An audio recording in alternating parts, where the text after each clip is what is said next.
Kumusta mga idol at welcome po ulit sa aking channel, Daddy Godo Vlogs. Ngayong araw ay Saturday and Happy Father's Day bukas, no, sa ating mga magigiting na ama dyan.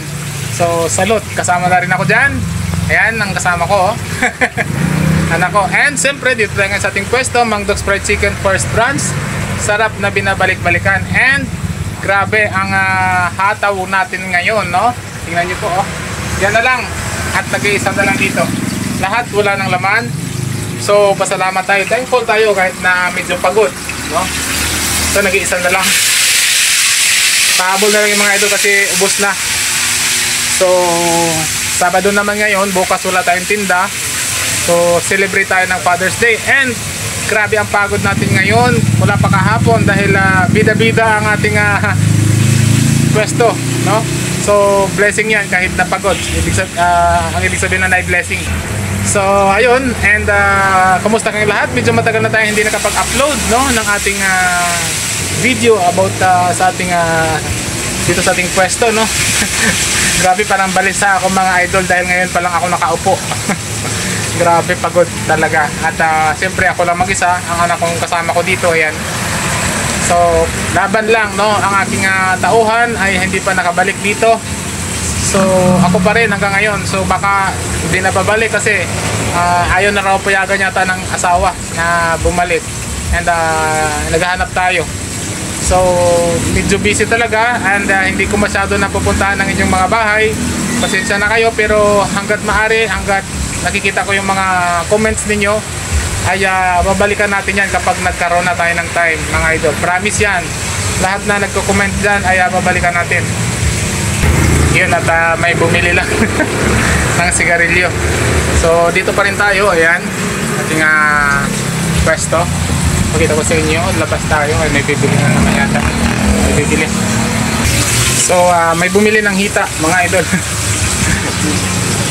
Marami natin leeg, so wala nang problema yan. Sabi ko nga alas 10 na ngayon ng gabi, pahabol ako mag-vlog dahil matagal na akong hindi nakapag-vlog. And busy tayo dahil wala na nga tayong tao. Yan, bumalik na. Leeg 15. Balik yung ating bumili.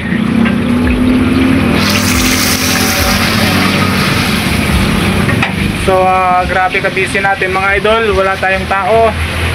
And hindi na tayo nakakapag-upload, lalo na sa Facebook ay sa YouTube, no? Dahil nga grabe ang araw-araw. Dalawa lang kasi kami ni Commander, dalawa rin yung pwesto natin. And kami lang din yung gumagawa ng lahat ng manok, lahat ng hugasin, no? Lahat ng hugasin, lahat ng manok. So lahat kami gumagawa. And lalo na ngayon bago magpasukan ay grabe mabenta tayo, mabenta, no? And so yun lang. And pasensya na kayo dahil medyo pagod tayo. Pero at least nakaka-inspired mga idol at yung sinasabi ko nga palagi na yun yung goal natin, no, na ilo-look forward natin sa araw-araw yung ating ginagawa para hindi tayo mapagod, yung ma-inspired tayo sa ginagawa natin araw-araw. And dito sa ating pwesto, tuloy-tuloy lang din naman, sawa ng Diyos yung blessing natin na andun pa rin yung ating mga customer, no, pabalik-balik. And hindi ko masabi, you know, yung ating nangyayari ngayon dahil nga sobrang pasasalamat ko sa taas na talaga naman na kahit na wala akong tao, ako akin lahat, grabe, busy ako araw-araw, pero nandun pa rin yung customer, no? Lumalaban lang din ako. Sabi ko nga dati pa lang dapat handa na ako na pursige kahit wala akong tao. Kung mawawalan man ng tao ay kaya mo pa rin ang iyong negosyo. Yun yung mga tips ko dati bago sa aking mga previous vlog, no? Dahil nga ito, tulad nito nangyari, walang tao. So hirap na hirap ako, para akong trumpo dito, para akong paikot-ikot na lang sa aking pwesto. May sisig, may bibili ng sigarilyo, may bibili ng alak, may bibili ng soft drinks. So magsusukli ka pa, lahat-lahat.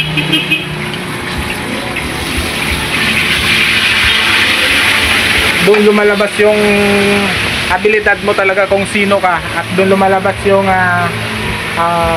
determinasyon mo at pagsusumikap sa pag nangyayari na yon, no?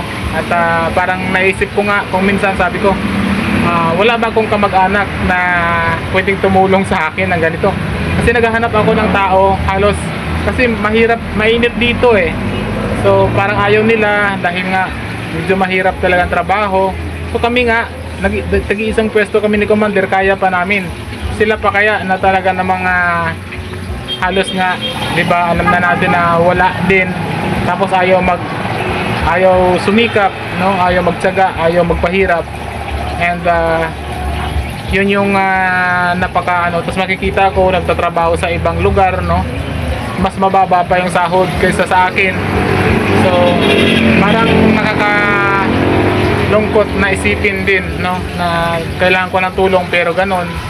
So okay lang, and naintindihan ko naman yun. Ang sa akin lang, dapat kung merong ako mapagkatiwalaan sana, ay mas umaangat ako ng mabilis, no? Dahil nga makakagalaw ako ng mabilis, makakagalaw ako ng aking sarili. And yun nga lang ay hindi tayo pinapalad na gusto kasi nila. May mga nagtry, may kapatid ako nagtry, no? Parang wala pa yata 1 month ay nag-retired na. Dahil hindi raw kaya ang trabaho. Kaya naman hindi na natin mapipilit, no? Kung hindi kaya, dahil nga ay talaga namang mahirap din. Pero kung mayroon kang porsigido sa sarili mo, mayroon kang iniisip na may mangyayari sa iyo sa susunod na mga taon. Tulad ko, every year ay meron akong naipupundar. Itong January ay nga yung previous vlog natin, yung bahay na nabili natin. And siyempre dapat itong taon na ito ay meron na naman. Dapat nga kasi last year yung bahay. So ngayong taon dapat meron na. So abang-abangan natin yan mga idol, no? Sa ating pagsisikap at pagtsatsaga sa ating munting negosyo. Mang Dogs Fried Chicken first and second branch ay meron tayong tinatawag na, hindi naman tayo forever ganito, di ba? Kapag tayo ay medyo okay na, ay makakaahon na rin tayo. So yun lang yung nilalaban ko mga idol, kasi kung minsan pag walang wala tayo ay parang minamata-mata tayo sa ating mga ibang tao, no? Lalo na pamilya natin. Kaya kung nakikita nyo sa akin mga vlog, ay talagang nagpupursige ako na gumanda ang buhay ko, dahil ayaw ko na makita na magiging ganun yung mga anak ko sa naranasan ko. So dapat ngayon pa lang, maliit pa sila, nag-uumpisa na ako na pagdating ng panahon ay hindi nila mararanasan yung mga nangyayari sa akin dati at hanggang ngayon, no? So buti na lang ngayon ay medyo siyempre nakapondar na tayo, may bahay, no? May munting negosyo na tayo, may motor tayo, may tricycle tayo, lahat halos yan, sasakyan na lang ang kulang, no?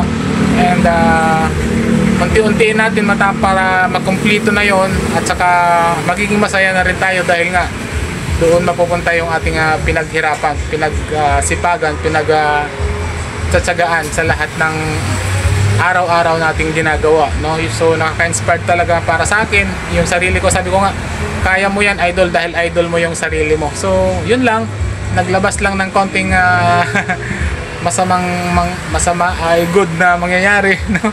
And siyempre sa kabila ng nun ay papasalamat ako, dahil nga umaapaw din yung blessing, yung customer natin ay patuloy pa rin na sumusuporta sa atin. Yan na lang yung natira sa ating panindang manok ngayon dito sa first branch. Iwan ko lang doon kay Commander. So yun lang, at maraming salamat. Kumusta kayong lahat? Ingat palagi. God bless. Bye bye.